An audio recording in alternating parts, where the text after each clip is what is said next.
วันนี้ไปตลาดนะคะ ซื้อราก30มานะคะค่าพยาธินะคะราก30ค่ะ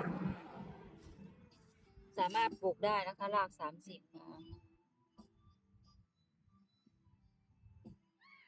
ราก30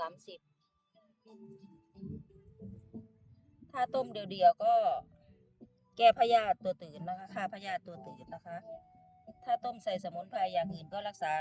หลายโรคนะคะราก30ค่ะราก30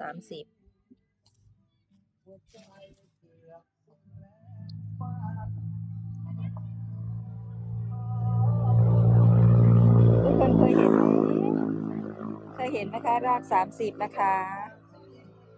สามารถปลูกได้ค่ะปลูกได้ค่ะราก30จ้า